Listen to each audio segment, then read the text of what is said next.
Good morning, students.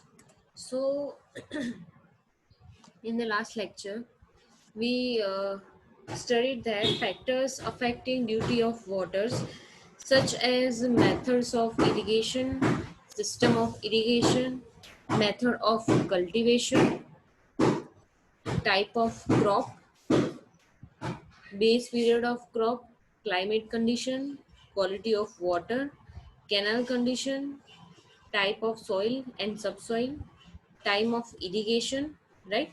So these all are the factors which is affecting the duty of water, and because of losses of water there is also affect most of the duty of water, right? So this 12 types, these are the 12 factors which is affecting duty of water. So now we next see that what are the methods of improving duties, right? There are such methods which really improving the duty, such as when once various factors affecting duty are properly understood, the duty can be improved by making those factors less effective, which tends to reduce the duty. So starting with this methods, first is suitable method of applying water to the crop should be used, right? So the duty of water may be improved by this all the type of measures, right? So first is suitable methods of applying water to the crop should be used. The second one is land should be properly plugged and leveled before showing the crop, right? So it should be given in good tilth. Understand?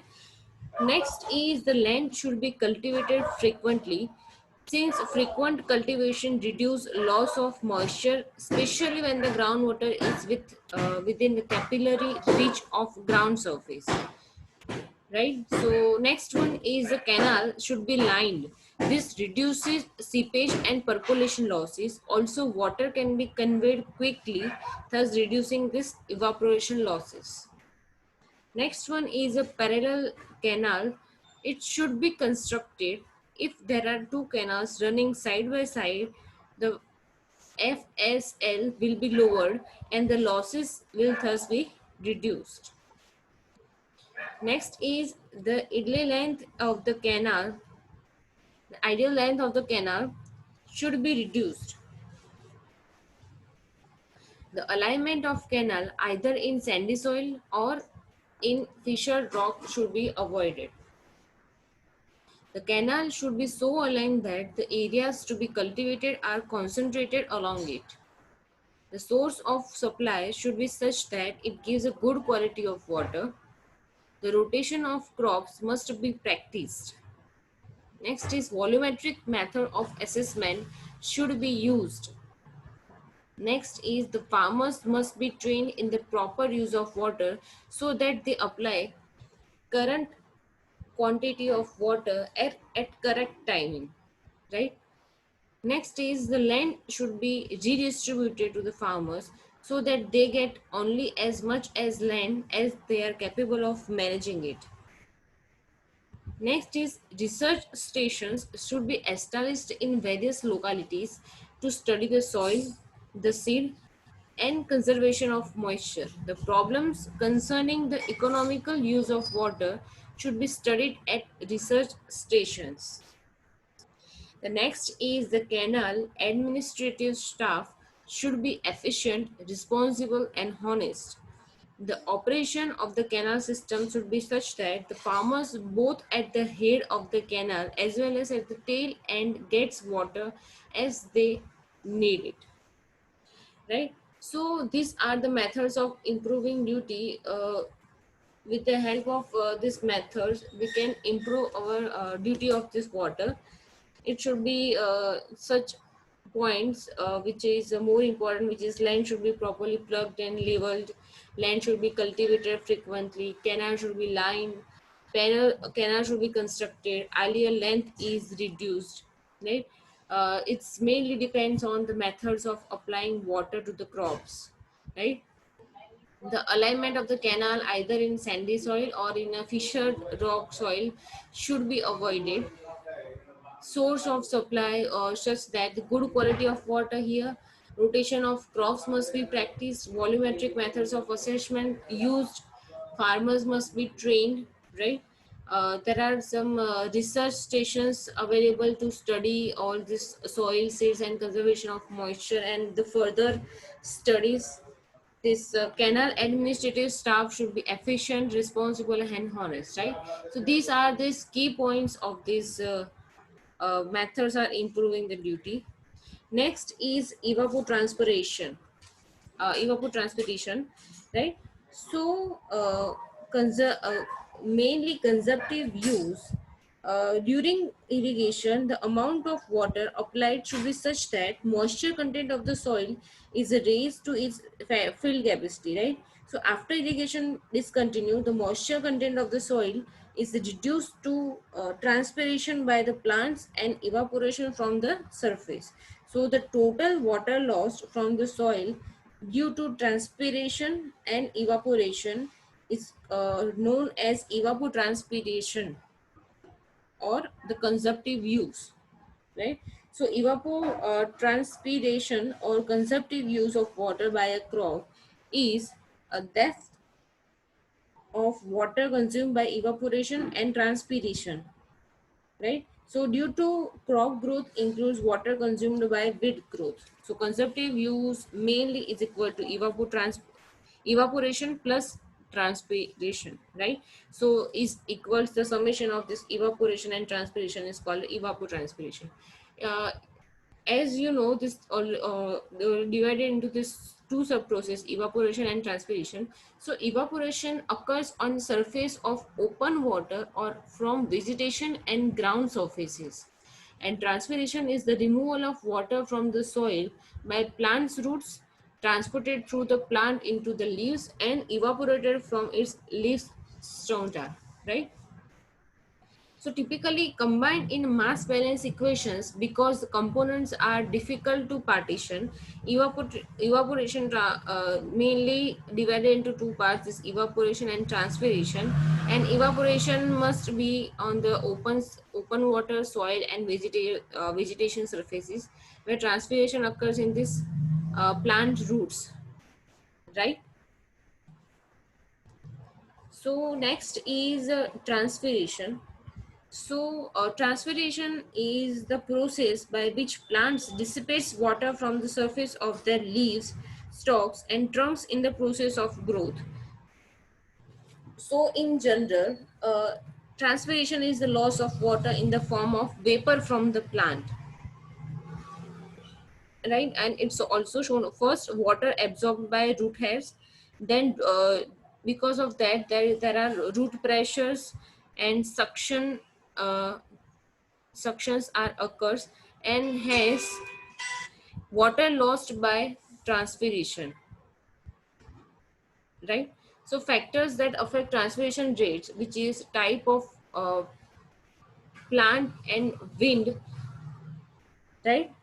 So we mainly talk about this as much as 99% of the total water received by a plant through its roots is the lost to the atmosphere by this process. So this consumptive use is expressed in hectare into meter per hectare or depth of the season, depth of the water in meters for specified period in such days, month, or crop growing season. So consumptive use of water for each crop can be determined, which gives the requirement of the crop. So requirement of the crop may be also expressed in terms of the duty of water, right? But these days, consumptive use of water is widely used to indicate the total water requirement of a crop instead of the duty of water. So the consumptive use of water depends on a number of factors enumerated below, the such as type of plant, wind, plant available water. So portion of water in a soil that can be readily absorbed by the root zone and the amount of water released between the field capacity. Field capacity means Fill capacity means amount of water remaining in the soil after gravitation flow has stopped. And wilting point is known as amount of water in the soil at 50 bars of suction, right? So, also evaporation from the soil, temperature, humidity of air, wind velocity, growing season, precipitation, and water level. These all are the factors which directly uh, depends conservative use of water mainly depends, right? So next is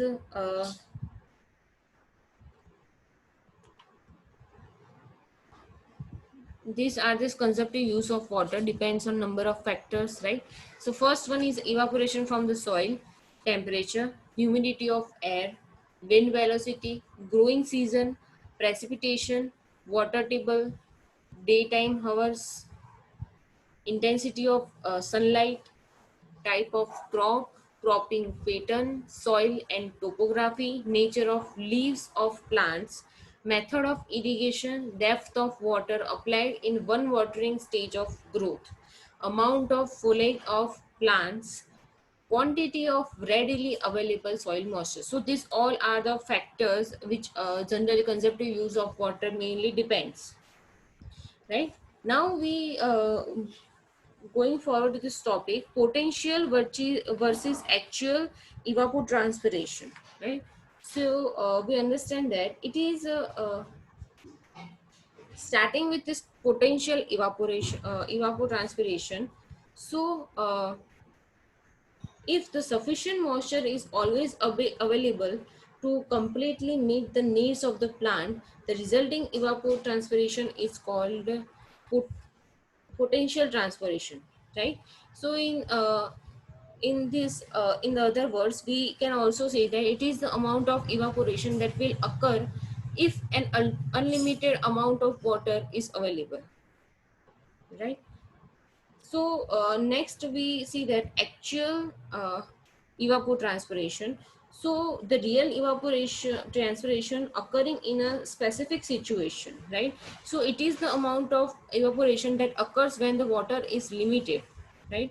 And for large areas can use a mass balance approach to calculate. So the all the so at the moisture content is the soil corresponding to the fill capacity. The water supply to the plant is adequate and hence AET means actual evapotranspiration will be equal to PET means potential evapotranspiration, right? Or in the other words, the ratio of AET divided by PET will be equal to 1. With the reduction in the available moisture in the soil, the ratio of uh, actual by potential evapotranspiration decreases, and finally actual evapotranspiration will be zero at a permanent wilting point, right? So for the so these are this mainly potential evapotranspiration and actual evapotranspiration, right? So evaporation, we understand evaporation, the phase changes of water from liquid to gases. The rate of evaporation is driven by vapor pressure deficit, right? So the function of the ability of air to hold the water based on air temperature and relative humidity. The energy in the water largely based on temperature. Net evaporation causes where ceases where the air has reached the saturation vapor pressure. Okay. So there are some measurements of conservative use of water. So this there are two methods. First is directly measurement method, and second one is use of empirical formula. So in the direct measurement method is also divided in those different components. First one is tank and lacimeter method. Second one is field experiment method. Third one is a soil moisture study. Fourth one is a integration method, and the last method is inflow and outflow studies. In the second method, use of empirical formula has also divided into the subcomponents. First one is a Penman method. Second is a Jensen and Hayes method. Third one is Blanley Cradle method. Fourth one is Hargreaves methods, and the last one is Thornthwaite method. So these all are the methods, which is mainly two methods: direct measurement method and use of empirical formula. And this both methods has also different types of sub uh, components or sub methods, right? So these are this chart of these two methods. So if you don't understand any of this topic, so you can freely contact me, right? So thank you so much.